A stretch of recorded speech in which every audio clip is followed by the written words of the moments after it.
Iran is actively preparing for an attack by the United States and Israel, despite reports of some progress in nuclear talks. In a clear warning to both the U.S. and Israel on February 16th, the Islamic Revolutionary Guard Corps Navy kicked off drills in the strategic Hormuz Strait. The strait was closed for several hours on the second day of the drills due to security precautions, and Commander of the Guard's Navy, Rear Admiral Ali Reza Tangsidi, stated that Iran is prepared to close the waterway at command. As the drills were ongoing, the U.S. military began sending dozens of warplanes to the Middle East. At least 18 F-35A Lightning II stealth jets left Lakenheath Air Base in the United Kingdom on February 16th, headed for Muwafaq Salti in Jordan.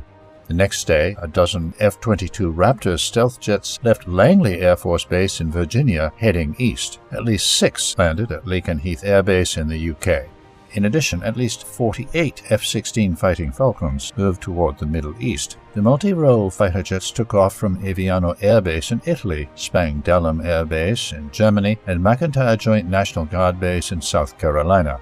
2 E-3 Sentry Airborne Warning and Control Systems aircraft also landed at Mildenhall Air Base in the UK. At least 1 U-2 Dragon Lady spy plane was also spotted on the way to the Middle East. On the same day, it was revealed that the USS Gerald R. Ford has already arrived near the Strait of Gibraltar, which means it could join the USS Abraham Lincoln in the Middle East in under a week. Amid this escalation, the Iranian delegation led by Foreign Minister Abbas Araghchi held a second round of indirect talks with U.S. representatives headed by U.S. envoys Steve Witkoff and Jared Kushner in Geneva on February 17. Araghchi said that Iran and the U.S. reached an understanding on the main guiding principles of a new nuclear agreement and spoke of a window of opportunity. Optimism was short-lived, however, as a report published by Axios on February 18th revealed that President Donald Trump was fed up with Iran and that a long, multi-week campaign that starts with a joint U.S.-Israel attack may be just a few days away. All in all, it appears that the U.S. is nearing a decision on war with Iran. The U.S. and Israel will likely be ready to attack within a week.